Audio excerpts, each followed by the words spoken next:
Olá, quarto ano, bom dia. Estamos iniciando mais uma aula.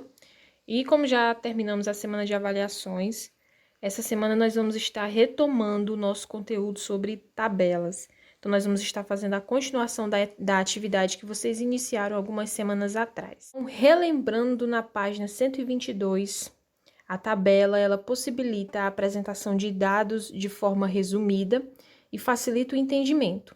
Ela deve ter um título, que informa o assunto abordado, a fonte, que apresenta a origem das informações. Então, na semana atrasada, a gente já fez esse processo, onde vocês também futuramente vão organizar a própria tabela de vocês. Trouxe aqui para vocês alguns exemplos de tabelas, certo? Que todas elas devem possuir um título e as informações.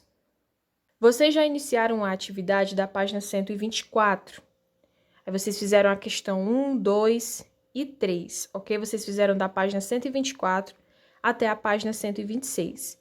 Hoje vocês vão dar continuidade na página 127 com a questão 4. A questão 4, o enunciado diz: o IBGE, em abril de 2012, criou uma página na internet para apresentar informações sobre os povos indígenas brasileiros.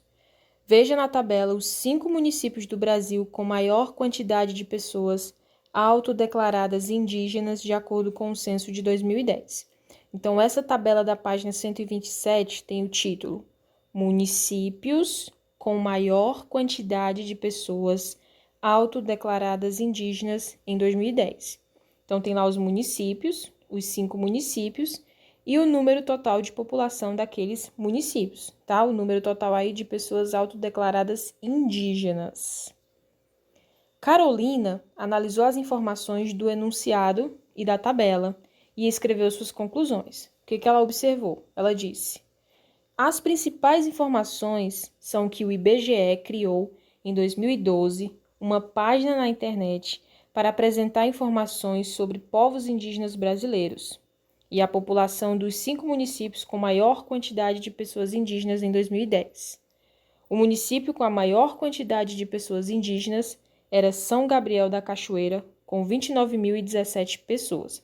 Então, essas foram as informações que a Carolina analisou só fazendo a observação dessa tabela. Ela conseguiu adquirir todas essas informações.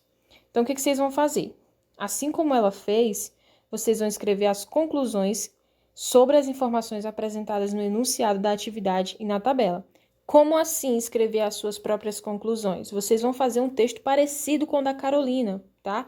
Vocês vão dizer onde foi feita essa pesquisa, né? Quais são os nomes dos municípios. Vocês podem colocar qual município teve o número maior de população, qual teve menos, qual foi o instituto que fez essa pesquisa, né? Que é o IBGE, em que mês, em que ano. Então, vocês vão observar todas essas informações e vão colocar num textinho aqui abaixo. Na questão 5, diz o seguinte: o Ministério do Esporte fez uma pesquisa com 8.902 pessoas para determinar quais foram os esportes mais praticados pelos brasileiros em 2013. Então, aqui ele traz os dados dessa pesquisa.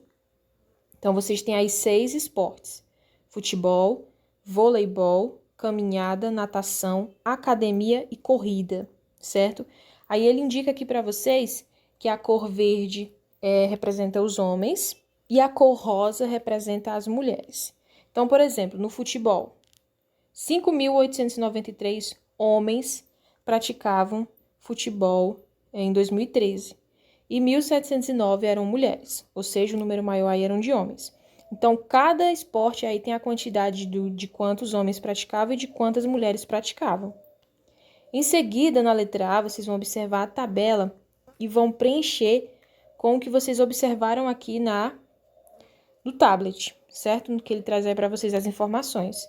Então, vocês têm lá na tabela todos os esportes, então vocês vão colocar aqui a quantidade masculino e feminino.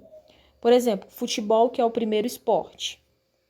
Tem lá homens, 5.893. Aí vocês vão colocar o valor, 5.893. E feminino, que são as mulheres, 1.709. A mesma coisa vocês vão fazer com a caminhada. Vocês têm que observar lá nos dados obtidos em cima, ok? E na letra B, vocês vão dizer de acordo com os dados da pesquisa, qual foi o esporte mais praticado por pessoas do sexo masculino e feminino. Depois que vocês preencherem toda a tabela, vocês vão dizer aí, das mulheres, qual o esporte mais praticado, ou seja, qual o número maior aí, o maior número no feminino, aí vai indicar um esporte e vocês vão colocar o nome do esporte embaixo. A mesma coisa com o masculino. Sexta e última questão de hoje, lembrando que vocês não precisarão fazer as questões 7 e 8. As questões 7 e 8 nós vamos fazer em um outro dia, certo? Então, na questão 6, ele pede para vocês observarem a seguir a quantidade de gols marcados por algumas seleções masculinas de futebol na Copa de 2014. Então, ele traz aí 6 informações. A primeira, a seleção da França marcou 10 gols ao todo. Pronto, eu sei que a França marcou 10 gols. A seleção da Alemanha foi a que mais marcou gols, mas também não falou qual foi a quantidade de gols marcados. Só sei que a Alemanha foi a que mais marcou. Costa Rica foi a seleção que menos marcou gols. As seleções da Colômbia e da Holanda marcaram 2 gols a mais que a seleção da França. Então, se a seleção da França marcou 10, Holanda e Colômbia marcaram 12. A seleção do Brasil marcou 1 gol a menos que a seleção da Colômbia, ou seja, o Brasil marcou 11. E por último, a seleção da Argentina marcou 2 gols a mais que a seleção da Bélgica. De acordo com as informações que eu acabei de ler para vocês, complete a tabela. Vocês têm aí uma tabela com o título Quantidade de gols marcados das 8 seleções mais bem colocadas na Copa do Mundo de 2014. Então, aqui nesse lado, vocês vão colocar o nome das seleções que faltam, porque você já tem Holanda e já tem Bélgica. E aqui a quantidade de gols que cada seleção fez. Bom, lembra que ele falou que a seleção da França marcou 10 gols? Então, eu observo aqui a seleção que tem 10, que está. Então, pronto, a França marcou 10 pontos. Agora, ele falou que a seleção da Colômbia e da Holanda marcaram 2 gols a mais que o da França. Portanto, Holanda e Colômbia marcaram 12. Então, eu já tenho Holanda e agora eu vou colocar Colômbia, onde está o 12, certo? Aqui eu não tenho nada, mas eu sei que a Holanda marcou 12, então eu coloco 12 lá também. Pronto. A seleção do Brasil marcou 1 gol a menos que a seleção da Colômbia. Então, o Brasil marcou 11 gols. Então, tá aqui o 11, eu vou colocar o Brasil lá. As demais informações vocês vão observar, ler e reler o que tem lá e vão colocar aqui, certo? Tabelas são só questão de interpretação. É como a língua portuguesa, você tem um texto, você faz a leitura e faz a interpretação, respondendo as perguntas de acordo com o que você leu no texto. Tabela não é diferente, você observa todas as informações que tem na tabela, para assim você responder algumas perguntas em relação ao que você observou. Aqui nas atividades é um pouco diferente, você tem as informações e você vai montar a tabela. Então, essa é a atividade de hoje, certo? Pouquinha coisa, mas vocês têm que prestar bastante atenção no que vocês estão fazendo. Então, além de vocês assistirem esse vídeo, vocês precisam ler e reler as informações para vocês preencherem a tabela corretamente. Então, bons estudos e até a próxima aula.